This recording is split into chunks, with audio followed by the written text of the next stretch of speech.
Často počujeme, alebo teda aj sami povieme niečo ako nahneval si ma, alebo kvôli tebe sa cítim takto.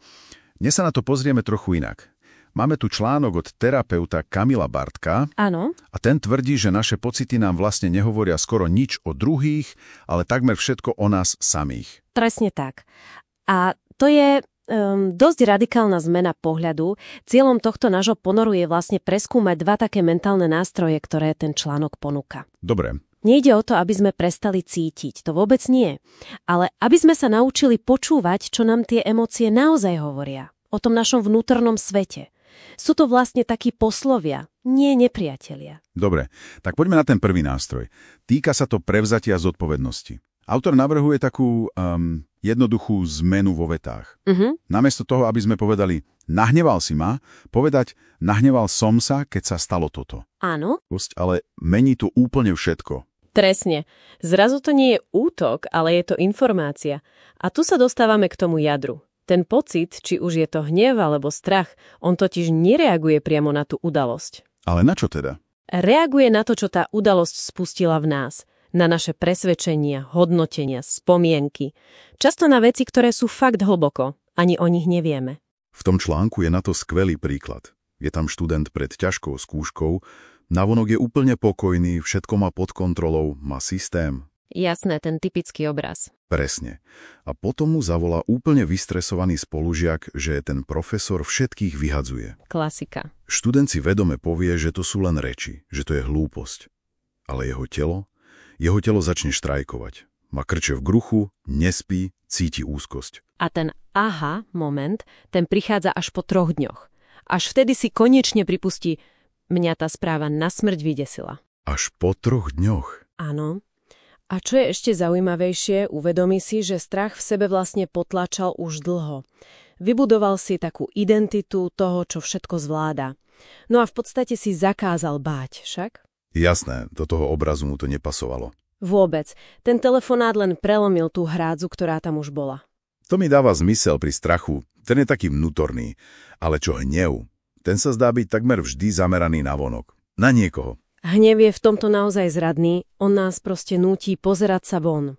Preto autor ponúka jednu kľúčovú otázku. Akú? Takú, čo ho preklopí dovnútra a tá otázka znie: čo mi chce môj hnev povedať o mne a o mojom živote? Táto otázka má silu presunúť nás od obviňovania k sebereflexii a často nás zavedie k smútku alebo bolesti. K tomu, čo ten hnev vlastne iba chránil. V článku je na to ten príklad s manželmi Jankou a Pavlom, to ukazuje dokonale. Povedz. Janka sa hnevá, lebo Pavol je ticho, nekomunikuje, a Pavol sa hnevá, lebo Janka ho núti hovoriť. Na povrchu bežná hádka však. Úplne bežná. Ale keď si obaja položia túto otázku, odhalia sa tie skryté príbehy. Janka zistí, že jej hnev je v skutočnosti strach. Strach z tichej domácnosti, ktorú zažívala v detstve. A Pavol si zase uvedomí, že jeho hnevu chráni obrovská bolesť. Akú bolesť? Bolesť zo 7 rokov, keď mu tragicky zomrel krstný otec. A on nevedel, čo s tými pocitmi, tak si radšej zakázal prežívať. To je neuveriteľné. Takže ich hádka vlastne vôbec nebolo o tom, či spolu hovoria alebo nie. Vôbec. Boli to v podstate 2 zranené deti z minulosti. Presne. A cez ten hnev sa len snažili ochrániť si tie svoje staré rany. Hnev je ako strážca. Ak ho odzbrojíme tou správnou otázkou, ukáže nám, aký poklad, alebo teda akú bolesť vlastne strážil. Dobre. Keď už sme pri tých vnútorných príbehoch, článok predstavuje druhý nástroj. A ten to celé posúva ešte ďalej. Je to analógia s dataprojektorom. Áno, to je veľmi silný obraz. Predstav si, že život, teda situácie, vzťahy, okolnosti, je film premietaný na plátno. Okay. Ak sa nám ten film nepáči, je úplne zbytočné behať k tomu plátnu a snažiť sa ho nejako premaľovať alebo zmeniť. To nedáva zmysel. Musíme zmeniť to, čo je v dataprojektore. Presne tak. A tým dataprojektorom je naše vnútro, naše srdce, naše podvedomé programy, presvedčenia, celé naše nastavenie. Inými slovami, to, čo sa nám deje tam vonku, je len dokonalá projekcia toho, čo máme tu vnútri. Presne. Naše životné okolnosti sú vlastne spätnou väzbou. Ukazujú nám, aký film máme práve pustený vo svojom vnútri. Ak chceme iný film, musíme pracovať s projektorom, nie s plátnom. Tak si to zhrňme. 2 kľúčové nástroje. Prvý, príjmime, že naše pocity hovoria primárne o nás, o našich vnútorných programoch, nie o druhých. Áno. A druhý?